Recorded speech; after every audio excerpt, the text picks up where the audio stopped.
خوش آمدید۔ اکثر کہا جاتا ہے کہ نو آبادیات یعنی کولونیلزم کا دور تو اب ختم ہو چکا ہے، لیکن کیا واقعی ایسا ہے؟ آج ہم یہی سمجھنے کی کوشش کریں گے کہ عالمی طاقت اور کنٹرول کی شکلیں صدیوں میں کیسے بدلی ہیں، یعنی براہ راست حکمرانی سے لے کر آج کے کہیں زیادہ پیچیدہ طریقوں تک۔ تو یہی وہ سوال ہے جو آج ہماری پوری گفتگو کا مرکز ہے۔ کیا سلطنتیں واقعی ختم ہو گئیں یا انہوں نے صرف اپنے ہتھ کنڈے بدل لیے ہیں؟ مطلب فوجی طاقت کی جگہ اب معاشی دباؤ نے لے لیا ہے۔ چلیں اس کی سب سے پہلی شکل سے شروع کرتے ہیں۔ تو سب سے پہلے آئیے اس دور میں واپس چلتے ہیں جب سلطنت کا مطلب تھا نقشے پر لکیریں کھینچنا، بحری جہاز بھیجنا اور بغیر کسی شک و شبہ کے براہ راست حکمرانی قائم کرنا۔ یہ تھا کلاسیکی نو آبادیات کا دور۔ یہ نظام 15ویں صدی میں شروع ہوا جب یورپی طاقتوں نے دنیا بھر میں پھیلنا شروع کیا۔ 19ویں صدی تک تو یہ اپنے عروج پر تھا، جس نے ایشیا، افریقہ اور لاطینی امریکہ کے بہت بڑے علاقوں کو براہ راست نو آبادیاتی حکمرانی کے تحت لا کھڑا کیا۔ لیکن پھر جیسا کہ 20ویں صدی نے دکھایا، یہی سامراجی مقابلہ آخرکار عالمی تنازعات کا باعث بنا، جس نے اس نظام کو توڑنا شروع کر دیا۔ اور یہ کنٹرول حاصل کرنے کے کئی طریقے تھے۔ فوجی طاقت تو پہلا قدم تھا۔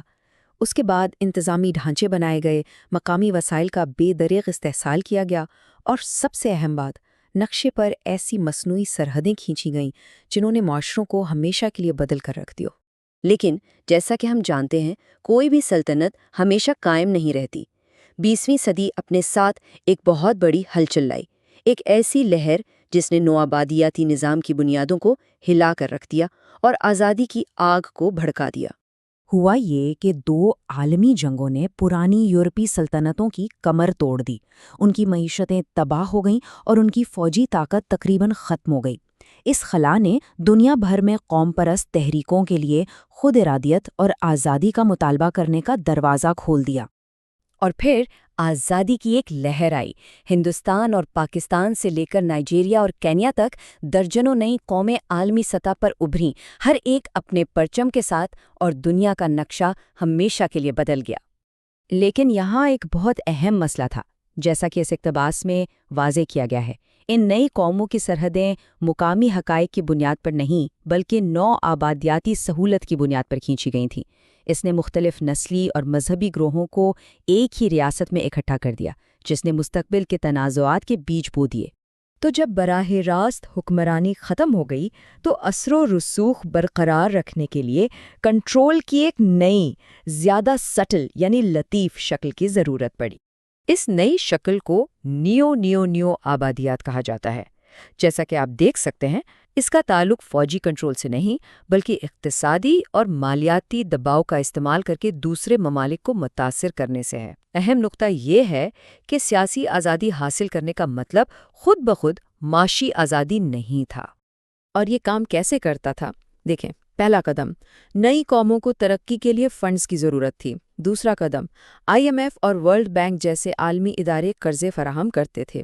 لیکن، اور یہ تیسرا اور سب سے اہم قدم ہے، یہ قرضے ایسی شرائط کے ساتھ آتے تھے جو ان کی معیشتوں کو تشکیل دیتی تھیں، جس سے یہ یقینی بنتا تھا کہ وہ عالمی معاشی نظام میں جونیئر پارٹنر ہی رہیں۔ تو اب آتے ہیں 21ویں صدی پر اور دیکھتے ہیں کہ عالمی معاشی منظرنامہ بدلنے کے ساتھ ساتھ کون سی نئی حکمت عملی ابھر کر سامنے آ رہی ہیں۔ لیکن پھر منظرنامہ بدلا جب چین جیسی نئی معاشی طاقتیں ابھریں اور متبادل فنڈنگ پیش کرنے لگیں، تو پرانا مالیاتی کنٹرول کمزور پڑ گیا۔ اس کے جواب میں ایک بالکل نئی حکمت عملی سامنے آئی۔ اب مقصد براہ راست قبضہ کرنا نہیں، بلکہ ریاست کو اندر سے کمزور کرنا بن گیا۔ اور اس نئے طریقہ کار کے کئی پہلو ہیں۔